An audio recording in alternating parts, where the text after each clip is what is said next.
Welcome to We Are Myth. I'm Eliza. I'm a mythologist, a writer, a storyteller, and probably one of the only people who, when watching a trailer for Nolan's The Odyssey, immediately starts to wonder about what this ancient Greek epic can tell us about social media, situationships, and the surprisingly difficult yet rewarding task of becoming ourselves.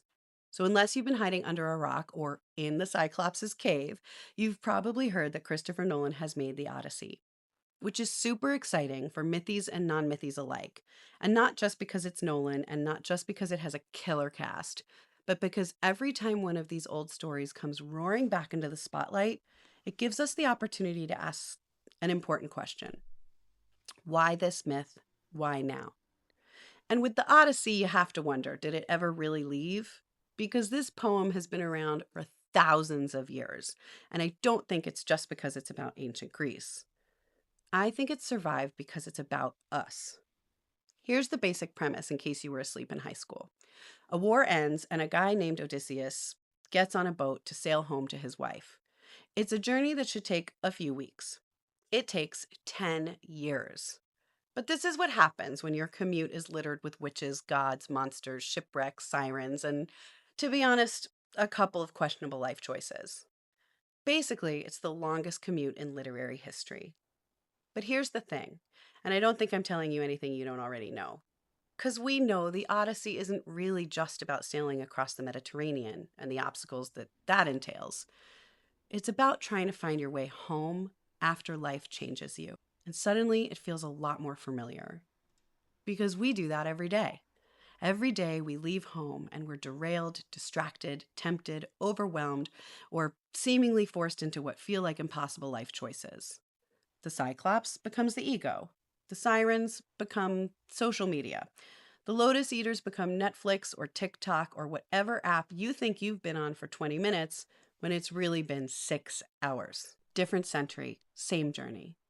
Now, here's something else that's interesting. Traditionally, this is Odysseus' story. He's the guy, the hero, the adventurer, the one who's overcoming impossible odds. And I'm curious to see what Nolan does with this, because lately, not just me, but culturally, we've been asking about different characters. What about Penelope? She's fascinating, because while Odysseus is off fighting monsters, she's holding down a whole ass kingdom and uncertainty about where her husband has been for 20 years. 20 years! I can barely wait 20 minutes for somebody to text me back.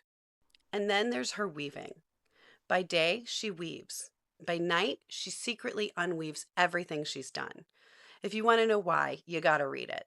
But honestly, that might be one of the most psychologically accurate images in mythology. We make plans, life laughs. We weave, it gets unwoven. We begin again. And that's still progress. Then there's Circe. For centuries, she was branded as the temptress who delayed the hero. Now, whole novels are written about her. What was her story? Same myth, different questions. And that's one of the things I love most about mythology. The stories stay, we change. The same thing kind of happens with the translations. Now, we know this has been translated countless times. One of the most talked about recent translations came from Emily Watson. And what fascinated people wasn't just that she was the first woman to translate the entire poem into English, it was what suddenly became visible when she did. Enslaved women were called enslaved women. Violence looked like violence. Odysseus became less of a flawless hero and more of a complicated human being. And that's not because Homer changed, it's because it was what we needed. Because every translation is also an interpretation of the time it was translated in.